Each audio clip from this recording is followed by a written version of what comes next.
Hello everyone, do you miss me? Isang magandang araw sa inyo lahat mga kaiksena at fresh from Boracay. Anong Boracay? Wow naman!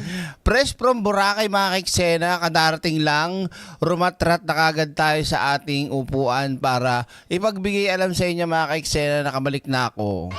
Yan. Oo. Oo.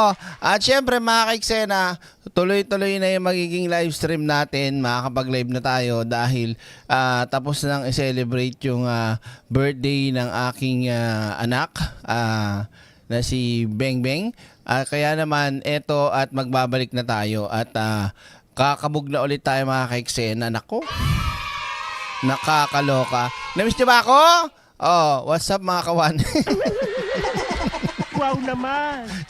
Kaya nga laki ng bayad sa akin, 1M eh. Grabe, no? Basta ganun ang tanongan, di shit yan. Boom! Oo. Okay, so, ano ba meron? Wala. Charot lang. Hindi kasi, naku, hahabol na naman tayo sa maraming issue sa mga nangyari nito nagdaang linggo. 'Di ba? Kagaya nung kay Atong Ang, kay Atty. Claire, kay Libiste, kay Chabit, kay Lacson. Grabe, no? Ang ganda, tindi na nangyayari, ano? Di ako bakla. Babae ako! Wow naman! Pero, wow naman! oo na. Wow naman! Pero isa-isa natin pag-uusapan yan. So, nag-live tayo ngayon mga kaiksena ay para magpasalamat sa lahat ng nagtiis at nag-antay sa ilang araw na hindi tayo nakapag-live. Nagla-live man ako pero tungkol dun sa yun, sa Boracay. Ano? Kaya sa lahat ng mga kaiksena natin, maraming salamat sa inyo ha. Pero hahapyaw tayo ng konting chikahan. Oo, yung patungkol sa tawag dito, pagsasampa nga ng libel complaint na hinain ni Lipeste. Si Lipeste, nakakapagmura lang no? Talagang perang-pera si Lipeste, no? Ano? 'Di ba? Grabe, no? Tapos yung sinampahan si Kiko Barsaga, iyak. Wow naman! Iyak, di ba? Dahil nga sinampahan tapos magkano? 100 million. Boom! Diba? Tapos sino pa? Si Atong Ang naman, tuluyan ang nagtago, tuluyan na nawala, di ba? At binigyan ng 10 million reward. Sana all. Sino pa? Si Chabit, yung one time, big time, no? Dito, Gemma Proud Ilocana. Sir Direk, napasin ko lang kay Yusik Labat po OFW. Hindi, binabati niya rin yung mga mga audience at mga subscriber niya. Nagkakataon lang na tawag dito na wait lang yan. Nataon lang na hindi natatimingan mabasa yung pangalan mo. Pero bumabati yun sa lahat. Ako din, bumabati din ako, kaya lang minsan na nga lang dahil natatimingan lang na may sakit ako. 'Di ba? Oo. So yun, tawag dito, ano pa ba? Tapos si Bong Revilla. Yan, pasensya na kayo, ang daming nagme-message sa akin. Ano ba yan, kababalik ko pa lang. Kayo naman, ano nyo naman ako? Si Bong Revilla, 'di ba? Na na kinasuhan sa Sandigan Bayan. 'Di ba? So, ang dami mga mangyayaring nangyaring hindi natin napag-usapan. Wow naman! Oo, talagang nakakawaw. At meron pang huli, meron akong pinost sa Facebook, mga kaiksena, tungkol kay Inday Chakadal. Diba? Gusto yung pag-usapan ng konti yung kay Inday Chakadal. Dali, press 1, yung konti lang, yung tungkol lang sa post ko. Kasi mamayang gabi, mga kaiksena, wala akong live. Akala ko ba magdidiretso ka na ng live direct? Hindi, may sasalihan kasi akong singing contest mamaya. May sasalihan akong piyestahan dyan sa bandang bandang tawag dito, sa may C5. Boom! Oo. Piyesta sa may C5, sasali ako ng amateur singing contest kaya wala ako mamayang gabi. Wow naman. Yan ang pinagkakaabalahan ko ngayon. At tawag dito, pag-usapan natin ng konti yung kay Inday Sayat. Alam niyo mga kaiksera sa post ko, sabi ko nga doon, alam nyo, napaka bobo ng scriptwriter ni Sara Duterte, kung sino man nakaisip na gantong klaseng proyekto gagawin o kung ano man naisip ng mga lokolokong to. Bakit kanyo mga kaiksena? Ito lang yan eh. 'Di ba? Tanungin ko kayo mga kaiksena, mabigat ba na trabaho ang magpulot ng basura? Mahirap bang gawin to? Hindi, tanong ko lang sa inyo. Wow naman. Lalo na kung ganitong lugar lang ang pagpupulutan mo, di ba? AI Morena, maraming salamat po. Bless Sunday. Nag-super tan na ako. Oo, nagtibak nga ako sa Boracay. Di ba? Hindi mga kaiksena, kung ikaw, magpupulot ka ng basura sa ganito, mahirap ba? At saka iilan lang ang magtatapon kung sakali ng basura dyan. Kung hindi yung mga residente lang din. 'Di ba? Anong kagaguhan at katangahan ang naisip ng Office of the Vice President dito? Ang bobo, no? Boom! Pinakita lang talaga nila mga kaiksena kung gaano sila ka-eengot para lang pabanguhin at pagandahin ang tawag dito, itong si Sara Duterte. Bakit? Diyos ko po mga kaiksena, sabihin nila iyan daw ay parang proyekto o parang kasama sa mga may pondo ng opisina ni Sara.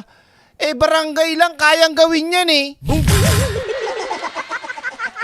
Kaya nga sabi ko sa post ko, pinagmukha lang niyang mga bobo, mga inutil, at mga walang silbi yung nasa LGU. Yung mga halimbawa, si Gob, si Mayor, si Kapitan, pinagmukha niyang engot. Wow naman.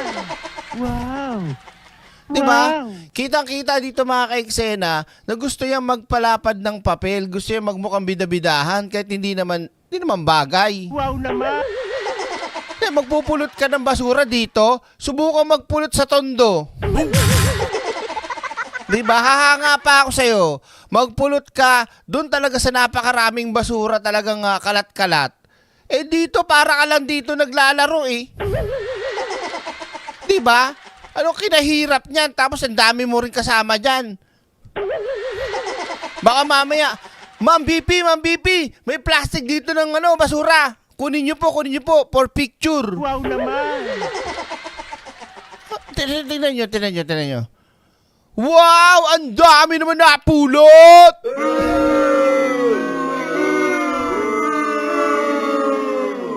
Wow yung iya kami sa project mo Wow naman. Boom! Wow. Wow. Diba? Napaka-cheap. Diba? Try mo sana magpulot sa Maynila. Wow naman. Wow naman. Wow. Kakaloke, no? Wag sa payatas, baka sabihin OA naman eh. Dito ka na lang magpulot sa may bandang Quezon City. Yan. Pwede na dyan para medyo kahit papaano city pa rin yan. 'Di ba? Nagpulot ka dito sa Bets, sa Bondok o sa Bets. Lak ng tutsa talagang kaartehan mo. Wow naman! Wow naman. Wow. Ang taray. May tupad na pala dyan. Wow naman. Kailan pumasok ng tupad tong hindot na Vice President na to?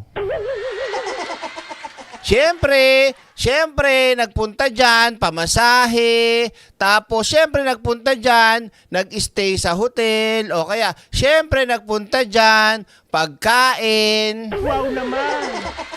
Siyempre nagpunta dyan, lahat sila dyan, sagot ng pera ng taong bayan. Alam nyo, kung ako yung governor dito, o kaya ako yung mayor, di ba? Mahihiya ako. Binastos ako ng Vice President. Bakit?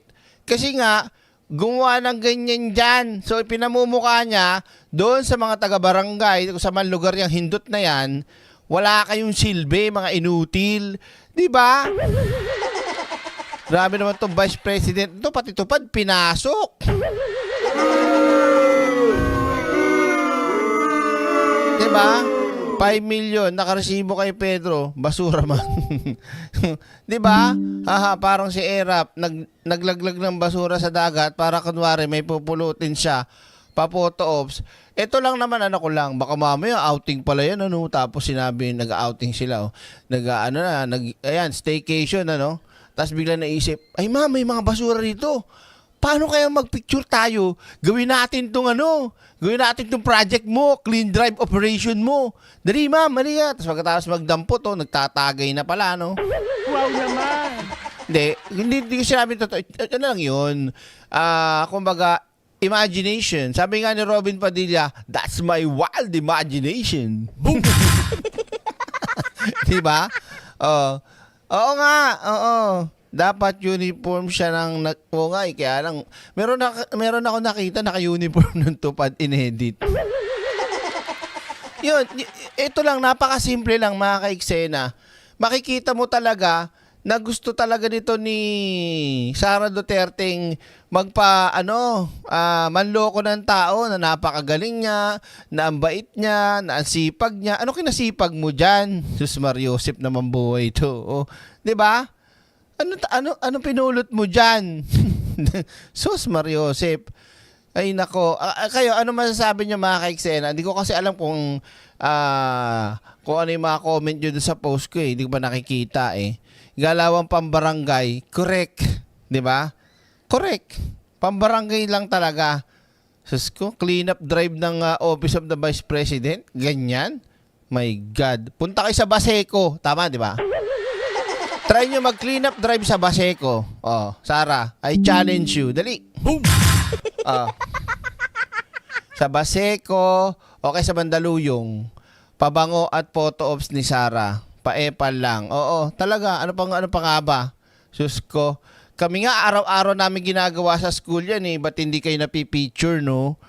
Walang you talaga. Kaya kami nura ni Lariga dun eh. Boom! Napanood ko yung Bengador eh. May nakita akong part, mura na mura si Atty. Gadon eh. Talaga sinasabing bobot, engot, tanga. Talagang pinaliguan ni Gadon ng mura si Sara eh, no? Bagay si Sara, ikas sa The Walking Dead, pwede rin. Sa 2028, tatakbo siya leader ng Tupad. Wag na, lugi. Baka maubos lahat ng pera doon sa Tupad. Boom! Baka ang kunin ni Sara sa Tupad na mga mag-a-apply, puro mga multo. Wow naman! Wow! Wow! Kaya wag na. Ano daw? Oo, dyan bagay ang qualification niya. Tama ka dyan. 'Di ba? Asan pa yung picture niya? Oh, naku mo! Grabe naman!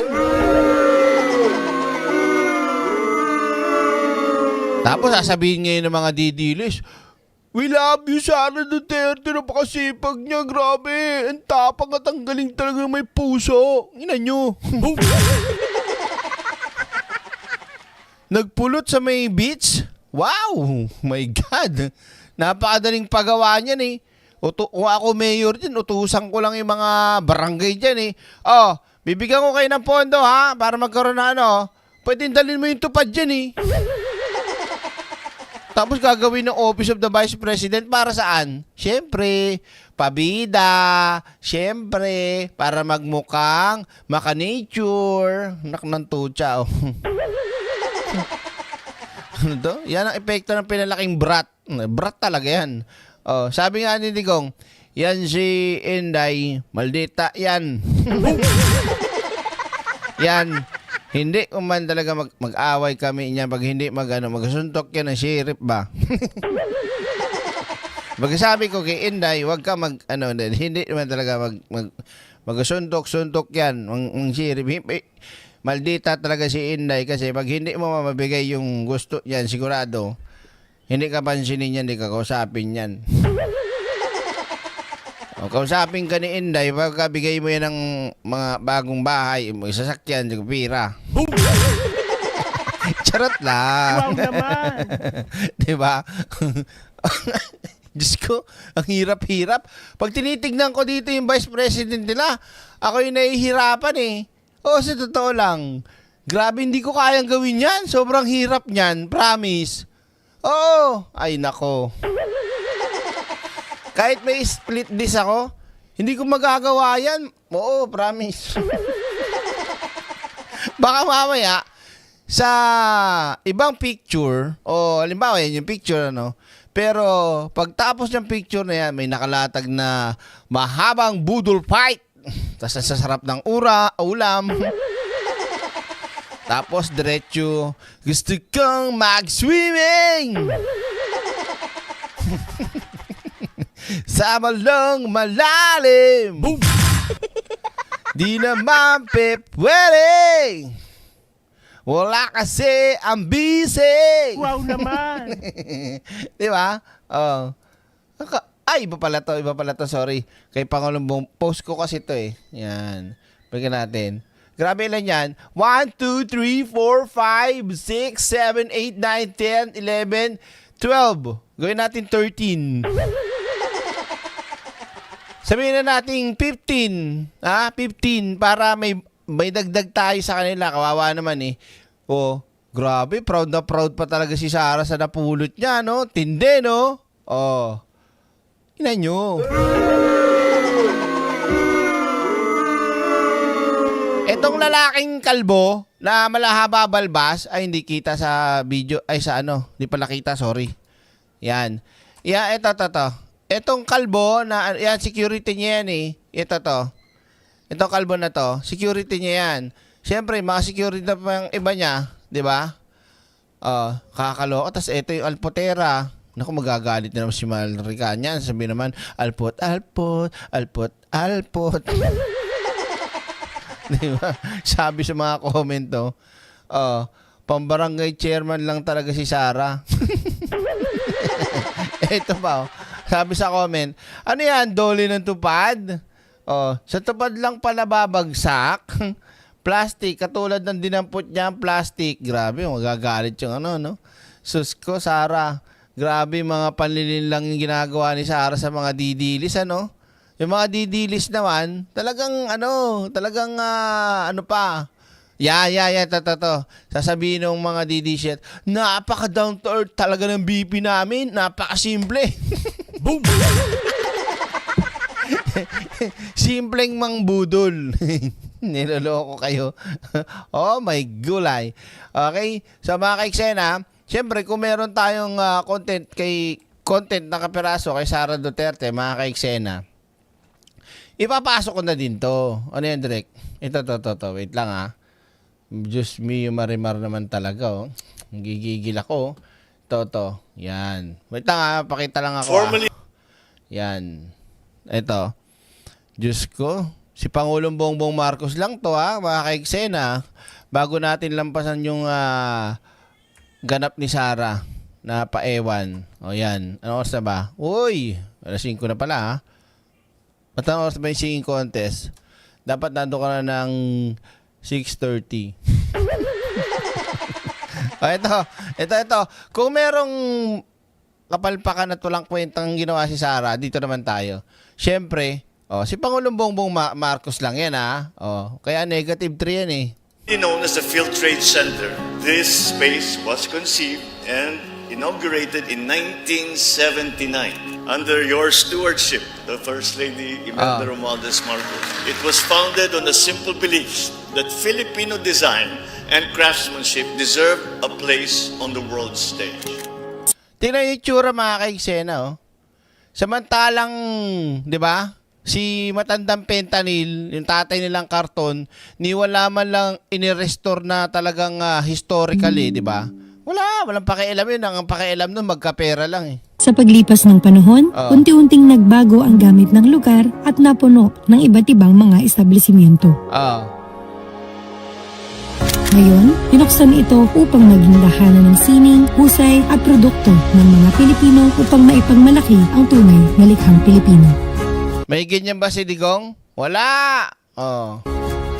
So, today, we proudly carry that vision of yours, Mom. We carry it forward. The newly refreshed Likhang Filipino Exhibition Halls gives our designers, our artisans, entrepreneurs, gives them a sanctuary to showcase their products. Under one roof, we bring together our finest furniture and lighting, fashion and textiles, home decor, gifts, food products, and all sorts of other crafts. They each occupy a space here because they are particularly and exquisitely Filipino. The Likhang Filipino Halls will serve as a launchpad for our local manufacturers and exporters, giving them access to buyers, to tourists, and in visiting delegations who seek to discover the range of Filipino excellence. Kita niya mga kaiksena? Si Pangulong Bongbong Marcos lang yan. Wala pa, may idadagdag pa tayo. Ano pa yung direct? Meron pa idadagdag? Oo. Oh, eto. Para lalo magalit yung mga DD shit, ha? Eto pa mga kaiksena, bago tayo tuluyang magpatuloy. Oh, eto kaya nagpo-post ako sa Facebook kasi di tayo makapag-live eh. Time and occasion of historic significance with all of us. This is the first time that our institution was honored to be visited by a president. There are a lot Ano po? Pakiulit nga po. Iyan lang po ang unang beses pagkakataon na binisita at binigyan kayo ng pansin ng tuon ng presidente. Boom! Kaya naman pala negative to yung presidente, no? Grabe kayo, Bakit naman meron yan, direct? Wala naman. Binigyan lang naman ng mga bagong kagamitan, mga wheelchair at syempre at kung ano-ano pang mga kailangan dyan sa ospital like x-ray machine, ultrasound, etc. kahit pa Back to the Future. Diba? Si Digong, hindi ko talaga ma-stop yung isabong kasi may pira yan. Wow naman! Wow! Wow! Imagine, 400 billion. Wow naman! Hindi ko tanda kung ano yung eksaktong sagot, eksaktong presyo, pero di ba sabi ni Digong, yang sabong, may pira yan. Mukhang pera talaga si Digong, magnanakaw talaga eh. Tuloy natin. all of us. This is the first time that our institution was honored to be visited by a president. There are a lot of mga equipment na binigay, not only for us, but the 4 hospitals under the province of Cebu. Hindi lang isa, kundi 4 na ospital sa Cebu. Leche namang mga DD shit to, tatangan talaga eh. It is really a diagnostic equipment and really needed by the hospital. For our doctors, it will be easier for them. So, mas madali yung treatment nila. And effective and efficient, management. So, happy good me and nagpasalamat good me ba, no? Parang nakita ko sa kanya na he's not only into words, but into actions. Meron siyang mga iba't ibang programa, just like Yakap. And then this Yakap is really helpful to all the Filipino people. Wala siya pili bitaw. Ano ibig sabihin yung wala siya pili bitaw? Ano ibig sabihin nun? Hindi ko alam eh. Pero yun nga mga kaiksena, yan o. So, personal na bisita ni Pangulong Bongbong Marcos at hinatid ang tulong pinansyal kasama ang pagbibigay ng mga wheelchair at mga x-ray machine, ultrasound mula sa Philippine Charity Stick Office kasama siyempre si General Manager Mel Robles, mga gamot para sa mga pasyente at sa ilalim na zero billing balance o zero balance billing na isinusulong ni PBBM sa mamamagitan ng mga programang gamot, yakap at bukas. Mas pinalawak ang natatamong benepisyo ng mga Cebuano serbisyong pangkalusugan. Diba? Ano ibig sabihin nung sinabi niya kanina? Wala siyang pinipili. Kita nyo na, palakpakan nga natin. Grabe Gusto ko kayong murahin, Mr. President. Nakakainis na kayo Kung ano-ano yung pinag-aagawa nyo Kaya negative 3 kayo Boom! Dapat ang ginagaya nyo, si Sara, pumupulot ng basura. Wow naman! Wow! At magtanim kayo ng puno at pumunta kayo sa iba't ibang bansa. Bumili kayo ng bahay sa ibang bansa, doon kayo na pamilya nyo magpasko. Boom! Para sa susunod, plus 31 kayo, Pangulong Bongbong Marcos. Wag na wag kayong gagawa. Wag kayong magtatrabaho, ha? Nakakahiya kasi sa mga Pilipino, eh. Di ba? Yung Vice President nagpapalabig ng pepe. Di ba? O, taas anong kapalit? Yun lang, 31 kagad, plus 31 ang rating. Samantalang yung halos, tawag dito, kakaunti na lang ang pahinga, ang tulog, kakatrabaho, kakagawa ng magandang maibigay sa mga kababayan natin sa bansa, negative 3 pa. Walang niyang buhay ito. Talagang baligtad na talaga ang mundo, eh. No? So, anyway, bago tayo magpaalam, mga ka-eksena, palakpakan natin ng bonggang-bongga ang ating nag-iisang Pangulo, President Bongbong Marcos Jr. So sa mga kapapasok lang mga ka-eksena, ano nyo na lang. At kapag nakapag-live tayo, kasi Sunday naman, family day, tsaka sasali ko ng singing contest dyan sa may C5. So, tawag dito, bukas na yung talagang totoong live natin ng matino. Ha? But anyway, bago tayo magtapos, maraming salamat sa mga moderators natin, kay eksena natin dyan, mga eksenadora at mga kabugeras. At sa lahat mga ka-eksena, ano oras na ba? 5:30 na pala. Maraming salamat sa inyo. Nag-live stream lang tayo sa kapiraso para ipagbigay alam sa inyo na nakabalik na tayo from Boracay back to Manila na. Thank you so much. Okay? So, pag nakita nyo si Atong Anga, sabihin nyo rin sa akin, hati tayo. Diba? Maraming salamat mga ka-eksena. Practice lang to, warm up ko lang. Na-miss ko lang mag-live, eh. So, I love you and thank you so much again. At huwag kayo mag-alala. I will try my best na makapag-live 2 times a day or kung kaya natin 3 times a day. Depende sa baby. Maraming salamat sa inyong lahat. At syempre, bago tayo magtapos, ibibigay ko sa inyo ang tawag dito, ang Vice President na walang kakwenta-kwenta. Oo, ang kanta na inalay natin para sa hindot na Vice President. Wait lang. Asan ba yan? Hanapin natin. Nawawala. Ay, nawala nga. Asan ba yun? May hinahanap ako. Asan na yan? Ito. Wait lang, ha. Nawala pa yata yung video ko nun, ha. Wait a minute. Kaping mainit. Yan. Asan ka na ba? Ito. Yan. Ay, nawala. Ba't hindi pwede? Hala, ba't ayaw? Nawala na yung ano ko. Alaka. Asan na ba? Wait lang, nawawala pa nga, oh. Wait lang, ah. Ito ba yun? Malay ko. Nawala pa. Nakakainis naman. Sige na nga, wag na nga. Wag na lang. Hindi, sige. Okay, ito na. And 3, 2, 1. Maraming salamat mga ka-eksena. See you again sa ating live stream. Yeah. Mic check. Kwento to ng kapangyarihan na naligaw. Yeah. Bisero siya, di ko nakikita astang busy lagi. Pero trabaho niya parang laging may delay. Kaban ng bayan, parang nakaw sa gabi. Swipe dito, swipe doon, walang resibo, okay. Habang bayan naghihintay ng aksyon. Siya may pa-interview, may pa-global na eksena. Suit na plantado, salitay is crypto. Pera output, wala, presko lang ang meron. Hindi pawis ang puhunan, kundi exposure. Mas kilala sa camera kaysa sa serbisyo.